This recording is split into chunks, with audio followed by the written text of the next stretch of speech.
gracias a los organizadores nuevamente, y esta va dedicada a Fernando, aunque no esté mirando ahora. Una acuarela aquí de aquí, esa luego te la pasaré. Buscas acuarelas de Javia y te sale. Bueno, vamos a hacer una pequeña introducción de la situación de crisis agudas, ¿no? Por ponernos en el contexto del fármaco. Este es un artículo muy interesante de Cereguino del 2007, como habla de crisis aisladas, crisis recurrentes, esta situación de crisis agudas repetitivas, que es lo que más tenemos en la infancia, de la que podemos pasar a un auténtico estatus epiléptico y que es donde tenemos que actuar con la medicación, ¿no? Este es un artículo muy interesante también de Sinar, que habla de la duración de las crisis agudas en el niño, ¿eh? Aunque las crisis habitualmente duran en torno a 2 minutos, pues debemos saber que las crisis pueden durar más de 5 minutos en un acumulativo de 50%. Y dos ideas: cuanto más se dura la crisis, más difícil va a ser cortarla en los próximos 5 o 10 minutos, y una vez que ha durado ya más de 5 o 10 minutos es muy raro que pare espontáneamente, o sea que no hay que dejar más tiempo para tratar.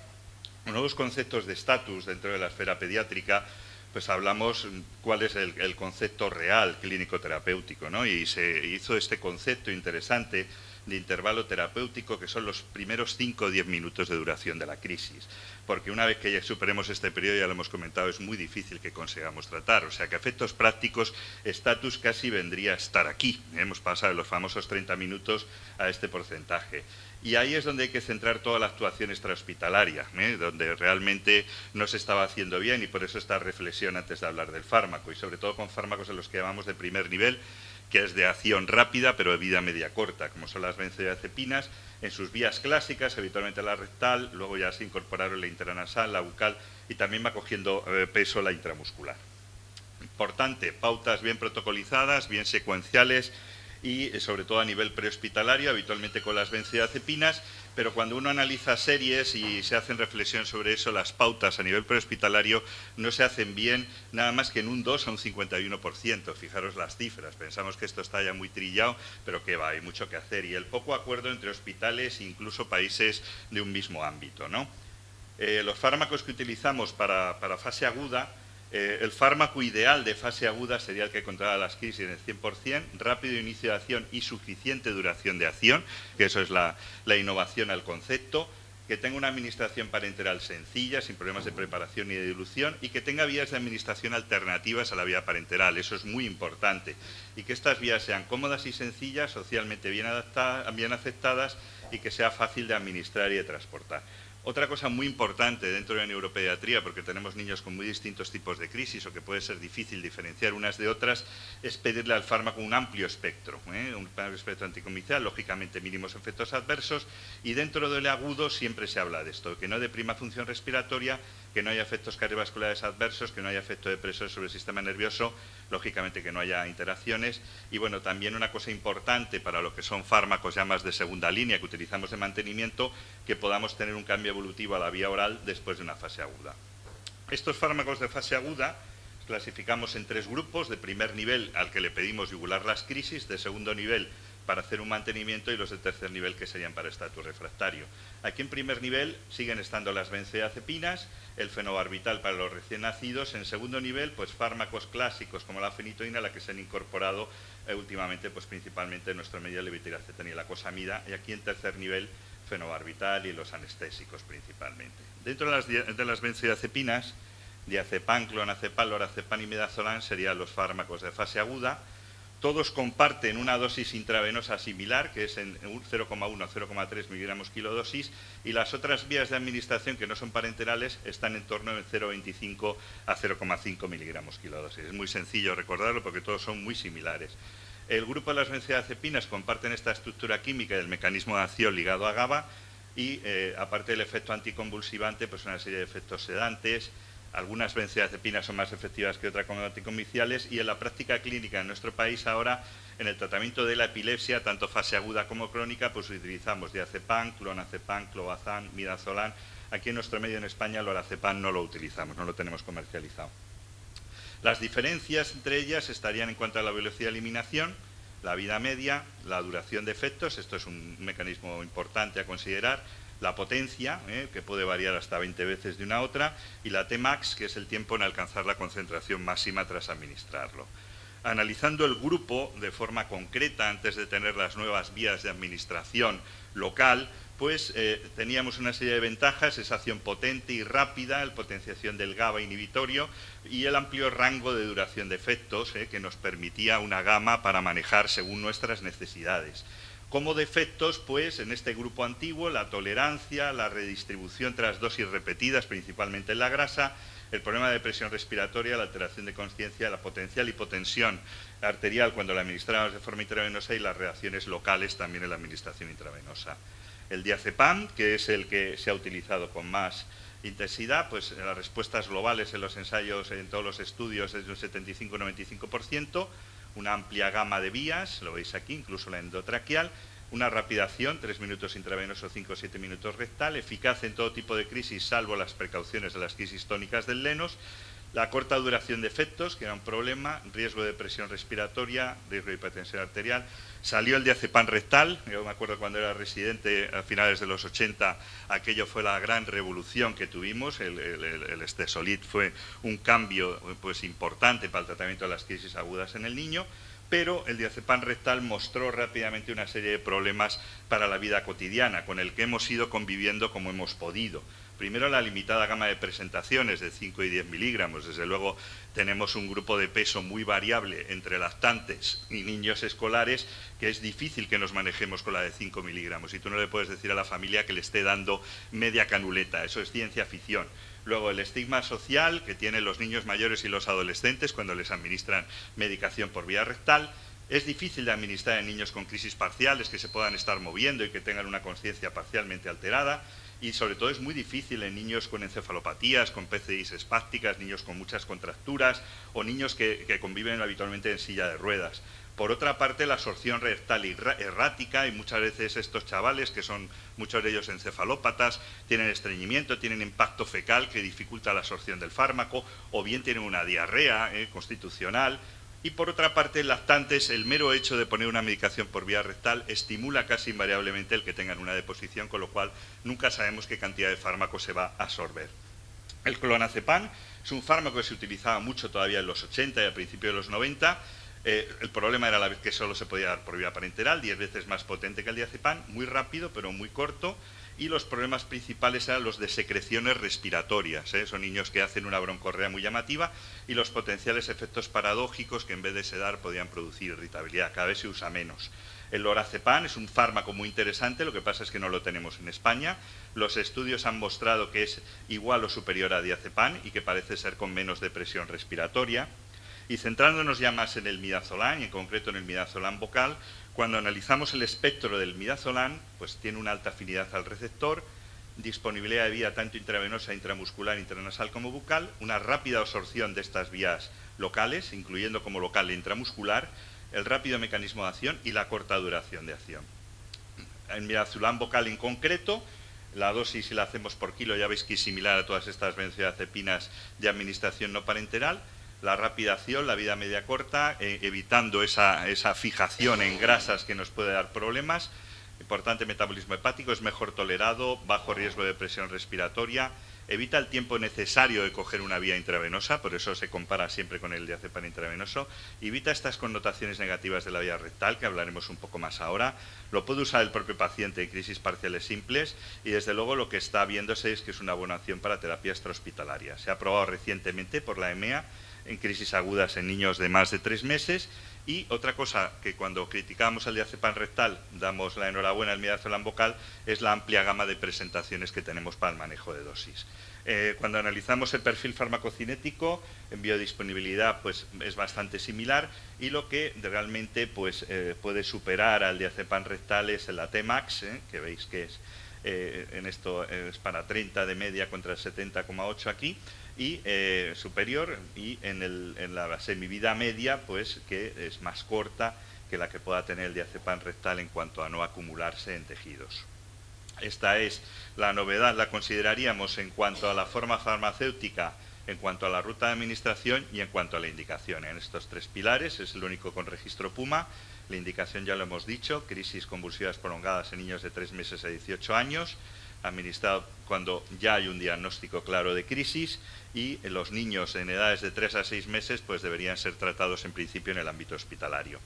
Esta es la formulación. Recordar que es la forma hidroclorada, porque se diferencia de otras que se habían utilizado previamente, como podría ser la presentación comercial del Epistatus, que era otro tipo. No tiene ningún tipo de conservantes, colorantes, y lo que es importante, que no lleva ningún tipo de alcohol. Las presentaciones son estas jeringas precargadas y tiene una presentación de 4 tubos por caja. Esto es lo interesante, cómo las distintas dosis, la presentación de 2,5, 5, 7,5, 10, tienen además distintos colores, que eso favorece que no haya confusiones a la hora de administrar uno u otro. Por ejemplo, cuando lo tienes en el ámbito hospitalario y la enfermera tiene que estar corriendo para buscar una cosa u otra, no es como las canuletas Stesolid, que era muy difícil de ver, ¿no? Estos son los bloques de dosis. En los niños pequeñitos lactantes 2,5, niños ya lactantes mayores y preescolares 5, escolares 7,5, y el niño de 10 años es muy fácil, a partir de 10 años 10. La vía de administración, ya lo hemos dicho, se incluye en el espacio entre la encía y la mejilla. La jeringa no lleva aguja, eso los padres muchas veces lo preguntan, se agobian por eso. Y si hay que poner volúmenes mayores o es un niño pequeño, pues se puede administrar mitad y mitad en cada mucosa geniana. Los estudios que permitieron la aprobación del fármaco son estos 4 estudios preliminares comparativos, en McIntyre, Scott, en Pimbansa y Baisum, y luego tenemos un metaanálisis muy interesante de Macmullan. En ellos pues se trataba de ver comparativamente, principalmente contra el diazepam rectal, y en algunos de ellos se vio la superioridad y en otros por lo menos la no inferioridad contra él. Y este metaanálisis era muy interesante. Son 774 pacientes de 6 estudios. Se vio que midazolam bucal era similar a diazepam intravenoso, además analizándolo de los tiempos de coger vía y el uso de medicación de rescate, y que era claramente superior a diazepam rectal en esos aspectos. Vamos a analizar 2 de los trabajos someramente. En estas primeras diapositivas son del McIntyre. Se veía que midazolam focal era significativamente más efectivo que diazepam rectal en el cese de las crisis en cuanto a los porcentajes, 56% contra 27% en todos los episodios, y que yuguló las crisis más rápidamente que el diazepam rectal, 8 minutos contra 15 minutos en todos los episodios. Por otra parte, una de las cosas que analizan todos estos ensayos es la recurrencia de las crisis, tanto en la primera hora como en los próximos 10 minutos, y la recurrencia de las crisis en la primera hora fue menor en los niños que recibieron el midazolam bucal. En este estudio de Mpimbansa, que es en una población africana, de Uganda, que se incluían tanto niños con crisis con malaria como sin malaria, porque allí las crisis con fiebre en África, la causa más frecuente lógicamente es la malaria. Bueno, analizando el subgrupo de niños sin malaria, midazolam bucal era significativamente más efectivo en el cese de las crisis que diazepam rectal. Y en cuanto aquí a los tiempos, a diferencia del estudio de McIntyre, pues eran muy similares, 4,75 contra 4,35. Y en cuanto a la recurrencia, sí que se vio que los tratados con midazolam bucal tuvieron menos recurrencias de forma significativa que los del diazepam rectal en la hora siguiente, porque ya lo comenté al principio, a la hora de hablar de fármacos de primera línea, ya os he comentado que son fármacos de acción muy rápida, pero el problema que tienen es que el efecto es corto, entonces la recurrencia es importante tenerla, porque nos estamos jugando luego qué tipo de fármacos de segunda línea tenemos que utilizar a la hora del mantenimiento. En el resumen de los 4 ensayos, pues tendríamos la mayor eficacia, o por lo menos tan eficaz como el diazepam rectal, y que era bien tolerado y con un perfil similar de seguridad. Por ejemplo, cuando se analizaba el riesgo de depresión respiratoria en el grupo del midazolam bucal, pues oscilaba las complicaciones entre un 1,4 y un 5%, que es similar a la que tiene el diazepam rectal, que está en torno al 5 al 6%. El balance, analizando otra serie de estudios que se fueron publicando cuando se estaba analizando la otra forma, lo que era el Epistatus, y luego ya la información que se ha sacado del propio Bucalan, pues hasta el 95 a 100% de respuestas en 5 minutos, hasta un 60-70% de respuestas en estatus ya establecidos, aunque esta no es la indicación del fármaco, pero esta es una información interesante recopilada. La conclusión de los ensayos, la clara superioridad frente a diazepam rectal, y que no había más tasa de efectos adversos. Las desventajas, Pues bueno, este es un artículo de Armijo del 2004 que, haciendo un poco de abogado del diablo, decía, bueno, pues ¿qué se le puede achacar en contra? Siempre se dice, no se debe forzar la apertura de la boca durante la actividad convulsiva, pero es que aquí no lo estamos haciendo, lo que hacemos es meter la medicación por el lateral sin tener que abrir los dientes. Oye, que le estamos poniendo algo en la boca y hablamos de la aspiración en las crisis. Bueno, pues es poco volumen y además la medicación la ponemos por el lateral. El sabor amargo que se decía, bueno, pues no suele dar problemas, se puede enmascarar en los pacientes conscientes, pero en un no inconsciente te da igual que sea amargo que no sea amargo, ¿no? Un trabajo interesante son estas encuestas de satisfacción, que os traigo dos artículos, este de Wilson y este de Raffi, que se ve, por ejemplo, en el 83% de los padres y cuidadores prefirieron midazolam al diazepam, tanto en cuanto a eficaz como a fácil de usar.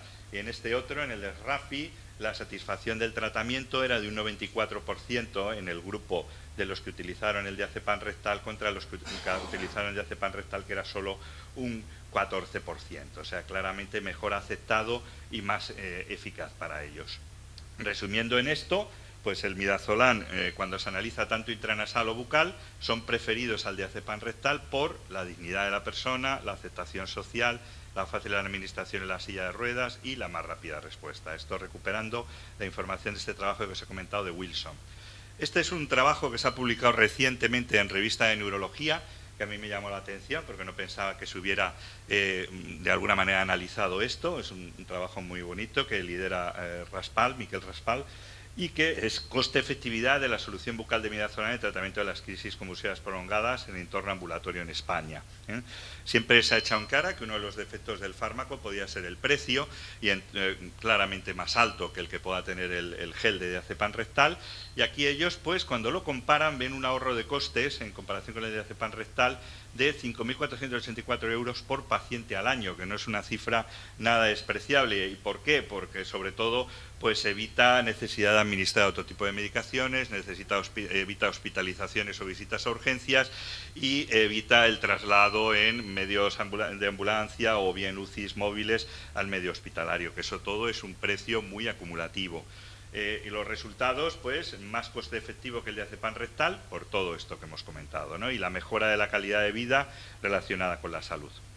En cuanto a las guías de práctica clínica, se ha incorporado el fármaco en todas las recomendaciones, por ejemplo, en el NHS, en el National Institute for Health and Clinical Excellence del Grupo de Inglaterra, ya está en lo que es la administración de primera línea para crisis agudas en el manejo prehospitalario, y también en las guías diagnósticas y terapéuticas de la Sociedad Española de Neurología, donde también ya se incorporó como la administración que es superior a diazepam rectal e igual de efectivo que diazepam intravenoso en lo que es esta guía de práctica clínica de la SEM. Las conclusiones de todo esto que hemos comentado, pues midazolam bucal es una alternativa segura y eficaz al diazepam rectal, el tratamiento de las crisis agudas y en la potencial recurrencia, no olvidemos eso también. Es fácil de usar por